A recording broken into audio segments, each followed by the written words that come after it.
Alhamdulillah, Alhamdulillahirabbil alamin, wal aqibatu lil muttaqin, wala udwana illa 'alal zalimin. Wa sallallahu wa sallama ala hadil amin. Asyhadu an la ilaha illallah wahdahu la syarika lah, wa asyhadu anna Muhammadan abduhu wa rasuluhu la nabiyya ba'dah. Allahumma salli wa sallim ala sayyidina Muhammad wa ala ali sayyidina Muhammad. Usikum ibadallah wa iyaya bitaqwallahi faqad fazal muttaqun. Wa arzukum wa iyaya ala ta'atillahi wa ta'atir rasul fi kulli waqtin la'allakum tuflihun. Qala Allah ta'ala fil Qur'anil Karim wa huwa asdaqul qailin. A'udzu billahi as-sami'il 'alim minasy syaithanir rajim. Bismillahirrahmanirrahim. Huwallazi arsala rasulahu bil huda wa dinil haqq liyudhhirahu 'ala dini kulli walau karihal musyrikun. Shadaqallahul 'azim. Sidang Jumat yang berbahagia yang dimuliakan oleh Allah Subhanahu wa taala.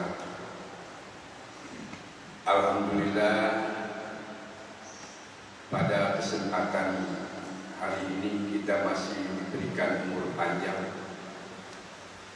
dan dalam keadaan sehat walafiat, tidak kurang suatu apa. Sehingga kita bersyukur kepada Allah Subhanahu wa taala atas nikmat yang Allah berikan kepada kita sekalian. Pada kesempatan khutbah kali ini saya ingin mengajak merenungkan kembali suatu tema yang dimana tidak asing buat kita dan memang tidak boleh asing, yakni hajatul insan ila Rasulillahi sallallahu alaihi wasallam. Bahasa Arabnya begitu, bahasa kitanya kurang lebih kebutuhan manusia terhadap Rasulullah sallallahu alaihi wasallam. Kebutuhan kita sebagai manusia, terlebih-lebih kita adalah orang mukmin, orang yang beriman, sangat membutuhkan sekali sosok Nabi Muhammad sallallahu alaihi wasallam. Apa yang kita butuhkan dari Rasulullah sallallahu alaihi wasallam banyak sebenarnya, tetapi paling tidak adalah yang sangat urgen, 4 macam. Pertama, hidayatul Rasul, petunjuk dari Rasul, atau dalam bahasa ini gaib dari Rasul, bimbingan dari Rasul, arahan dari Rasul, taujih dari Rasul.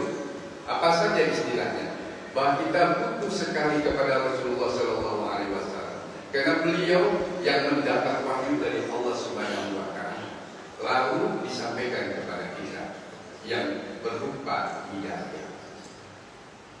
Yang dikenal hidayah itu Rasul, petunjuk, pedoman buat kita, baik pedoman yang bersifat keyakinan,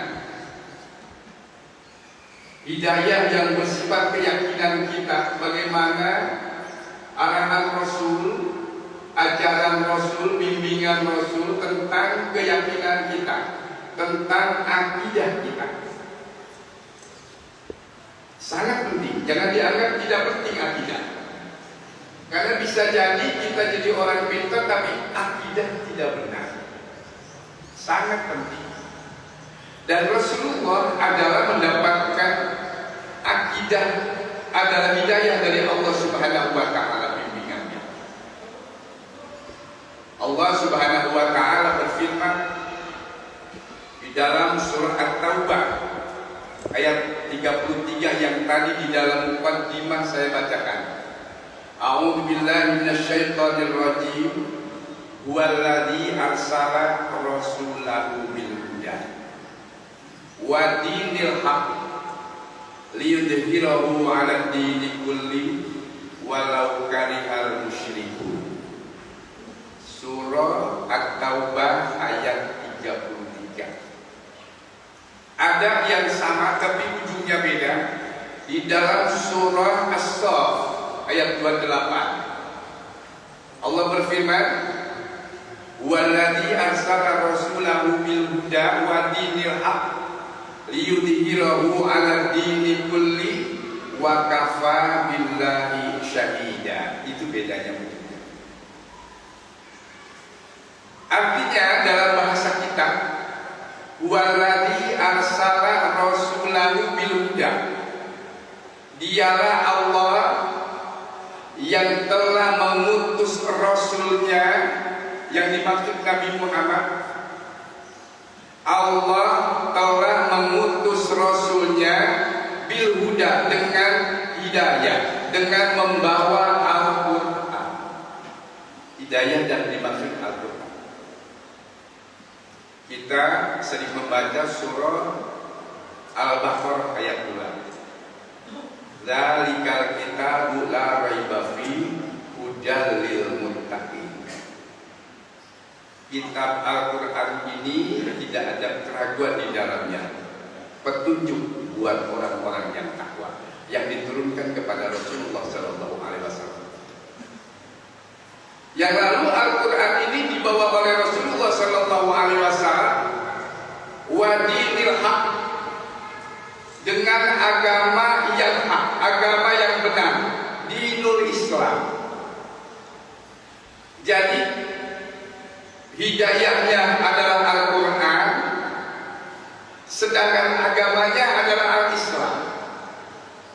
Rasulullah bawa itu untuk apa? Liyudhhirahu 'ala dini kulli, agar ditampilkan, agar dijohirkan, agar dimenangkan, agar dibuktikan, agar dapat mengalahkan ala dini kulli, di atas semua agama. Al-Quran dan Islam adalah perangkat yang dibawa oleh Rasulullah untuk memenangkan Islam. Sekalipun Islam ini diganggu oleh berbagai macam pihak, orang Yahudi tidak senang terhadap Al-Quran dan terhadap Islam. Begitupun orang Nasrani dan orang-orang kafir lainnya, yang orang lain inginnya nggak mau nyebut kafir, maunya non Muslim. Ini merombak Al-Quran. Atau ghair Muslim, nggak ada di dalam Al-Quran istilah ghair Muslim. Justru Allah adalah memerintahkan, ya ayyuhal kafirun, katakan Muhammad wahai orang kafir. Orang yang menentang agama, orang yang menutup hatinya terhadap kebenaran, orang yang membantah, itu adalah orang kafir. Dalam Al-Quran, ya ayyuhal kafir, sekalipun mamangnya sendiri. Di situ ada Abu Lahab, mamangnya, ada Abu Jahal, ada si Uqbah, ada si Walid, ada si Mu'ad, dan lain sebagainya. Tetapi Rasulullah diperintahkan, qul ya ayyuhal kafir, wahai orang-orang kafir. Tetapi tidak pantas kita mengatakan, memanggil orang lain dengan istilah wahai orang-orang kafir. Oleh karena itu, kafir adalah merupakan suatu ungkapan yang tidak perlu dibuka di depan orang.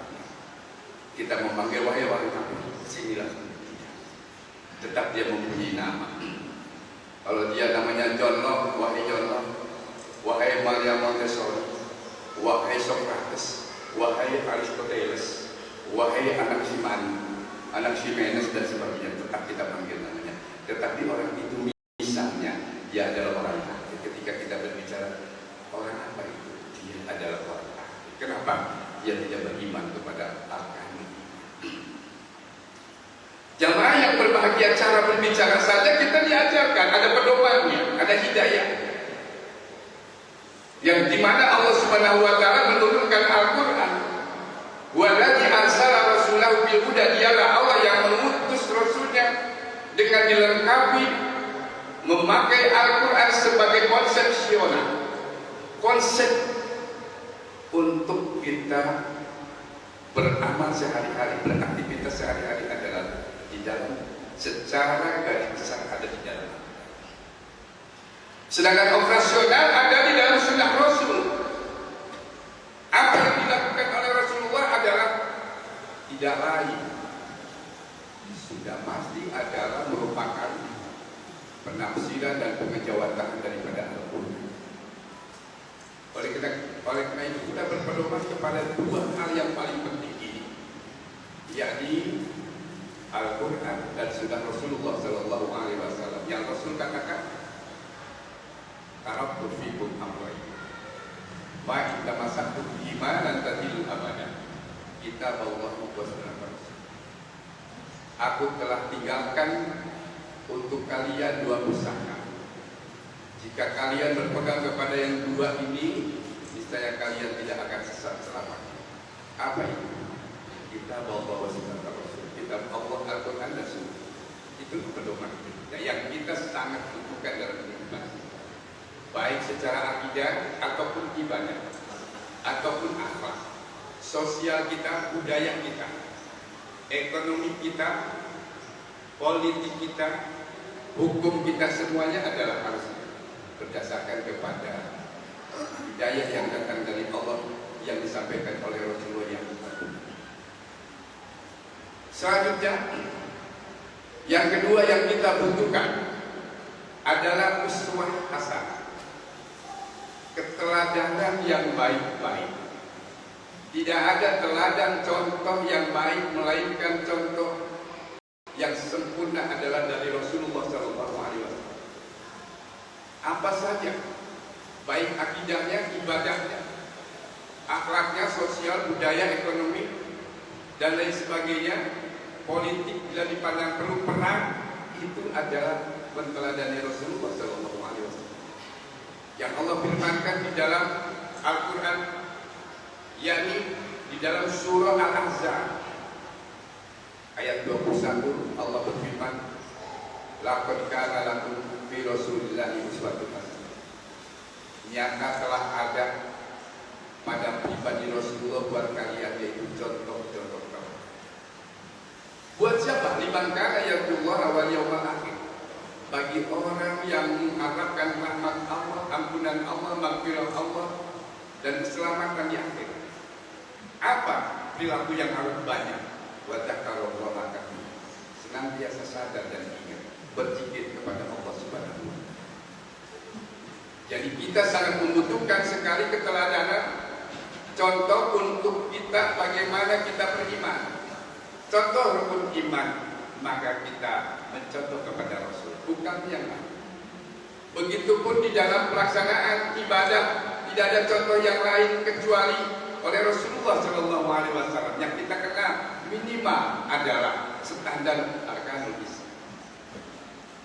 Lalu berakhlak, akhlak Rasulullah, akhlakul karimah yang isinya di dalamnya banyak, antara lain bersyukur, bersabar, bertawakal, kemudian berdoa, berzikir, bersolawat. Itu adalah teladan atau contoh-contoh yang oleh Rasul dicontohkan kepada kita sekarang. Lalu kenapa kita memperbanyak sholawat? Allah firman, innallaha wa malaikatahu yusholluna 'alan nabi ya ayyuhalladzina amanu shallu 'alaihi wa sallimu taslima. Sesungguhnya Allah dan para malaikatnya bersolawat kepada Allah dan malaikat bersolawat kepada Allah. Cuma bentuknya seperti apa? Kalau Allah bersalawat kepada Nabi adalah bentuknya rahmat Allah. Sedangkan kalau malaikat bersalawat kepada Nabi adalah istighfar, memohonkan ampun kepada Rasulullah Sallallahu Alaihi Wasallam. Dan kita diperintah, ya ayyuhalladzina amanu, wahai orang-orang yang sallu alaihi wa sallimu taslima. Bersalawatlah kalian, bersalamlah kalian kepada Nabi dengan salawat dan salam yang sempurna. Jadi jangan malas membaca salawat dan salam.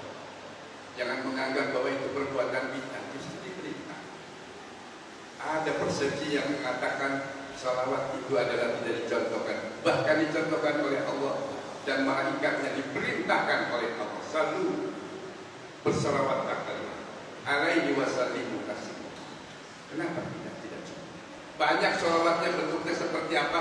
Tidak kurang dari 15.000 macam salawat. Mau salawat apa kita baca? Apakah kita hanya akan mengatakan Allahumma shalli ala sayyidina Muhammad boleh? Sallu alaihi boleh? Jadi salawat bentuknya sangat banyak. Atau salawat yang terbaik yang kita baca di dalam salat, salawat Ibrahim. Oleh karena itu mari kita meniru kepada Rasulullah Sallallahu Alaihi Wasallam dan para sahabatnya. Lalu yang ketiga, kita membutuhkan adalah minhajul hayat, sistem hidup. Cara hidup kita bagaimana? Cara hidup kita adalah harus Islami, sesuai dengan ajaran Islam tadi. Tentu kita kembali lagi, tidak boleh meninggalkan apa yang ada di dalam Al-Quran dan Sunnah. Ketika Al-Quran dan Sunnah kurang jelas buat kita, banyak para alim ulama mujtahid, mereka berijtihad atas ayat-ayat yang kita tidak mampu. Dan kemudian hadis-hadis, lalu timbullah yang disebut hasil ijtihad itu adalah fikih. Kita tinggal mengikuti satu fikih yang mana? Apakah fikih Hanafi? Tidak apa-apa kita bermacam-macam. Apakah fikih Imam Maliki? Apakah fikih Imam Syafi'i yang paling banyak di Indonesia tentunya? Atau fikih Imam Hambali? Tetapi yang tidak boleh adalah mengkafirkan orang lain, menganggap orang lain adalah tidak benar apa yang mereka benar. Mereka semua adalah ahli neraka dan kita adalah sendiri yang ahli surga. Ini yang tidak boleh. Jangan berpecah belah gara-gara pemahaman yang berbeda. Allah berfirman, wa'tasimu bihablillahi jami'an wa la tafarraqu. Berpegang teguhlah kalian kepada tali Allah, jangan bercerai. Jamaah yang berbahagia, oleh karena itu inna dina indallahi Islam, kata Allah. Sesungguhnya agama yang benar yang diridhoi oleh Allah Islam. Jangan ragu-ragu kita beragama. Sekarang banyak apabila kita rajin membuka YouTube, jangan-jangan Islam ini jelek-jelek. Apalagi panjang, agama saja dijelek-jelekan. Yakinlah inna dina indallahi Islam. Sesungguhnya agama yang benar yang Allah ridhoi hanya Islam. Bagaimana kalau bukan Islam? Kata Allah dalam Al-Quran, wa may yabtaghi ghairal Islam fala yuqbal minhu wa huwa fil akhirati minal khasirin. Siapa yang mengambil agama tata cara hidup bukan dari Islam, maka kata Allah, fala yuqbal minhu, tidak akan diterima amal perbuatannya. Bahkan bukan hanya sekedar tidak diterima, akan tetapi di akhirat dia akan merugi. Kemudian yang terakhir adalah kita membutuhkan ibadah yang sahih, ibadah yang benar, yang baik. Tentu ibadah yang baik adalah yang berasaskan kepada tauhidullah. Semuanya apa yang kita lakukan, la ilaha illallah, la ilaha illa ana fa'bud. Tidak ada ilah, tidak ada Tuhan yang harus disembah, maka sembah. Semoga kita menjadi orang yang bertauhid dengan sebenar-benarnya. Tauhid dalam artian akidah Ahlussunnah wal Jamaah. Karena itulah yang dijanjikan oleh Rasulullah, ma'alaikum wa ashabi. Apa yang ada di atas aku dan di atas sahabatku dalam segala hal. Jamaah yang berbahagia, mudah-mudahan khutbah kali ini walaupun singkat ada hikmah dan manfaatnya. Barakallahu li wa lakum fil Qur'an wa nafa'ani wa iyyakum minal ayati wa dhikri. Aku lupa lihat wa astaghfirullah. اللهم صل على سيدنا محمد وعلى آل سيدنا محمد. إن الحمد لله نحمده ونستعينه ونستغفره ونعوذ بالله من شرور أنفسنا ومن سيئات أعمالنا من يهده الله فلا مضل له ومن يضلل فلا هادي له. أشهد أن لا إله إلا الله وحده لا شريك له وأشهد أن محمدا عبده ورسوله لا نبي بعده. اللهم صل وسلم على سيدنا محمد وعلى آل سيدنا محمد. أوصيكم عباد الله وإياي بتقوى الله فقد فاز المتقون وأمركم وإياي على طاعة الله وطاعة الرسول في كل وقت لعلكم تفلحون. إن الله وملائكته يصلون على النبي يا أيها الذين آمنوا صلوا عليه وسلموا تسليما. اللهم صل وسلم على سيدنا محمد في الأولين والآخرين وبارك وسلم ورضي الله تبارك وتعالى عن أصحاب رسول الله الكريم. اللهم اغفر للمؤمنين والمؤمنات والمسلمين والمسلمات الأحياء منهم والأموات إنك سميع قريب مجيب دعوات قاضي الحاجات. اللهم انصر من نصر الدين واخذل من قتل المسلمين واهلك الكفرة والرفيضة والمبتدعة والمشركين ودمر أعداءنا وأعداءك وأعدائهم. ربنا افتح بيننا وبين قومنا بالحق وأنت خير الفاتحين. ربنا ظلمنا أنفسنا وإن لم تغفر لنا وترحمنا لنكونن من الخاسرين. ربنا آتنا في الدنيا حسنة وفي الآخرة حسنة وقنا عذاب النار وادخلنا الجنة مع الأبرار يا عزيز يا غفار يا رب العالمين. سبحان ربك رب العزة عما يصفون وسلام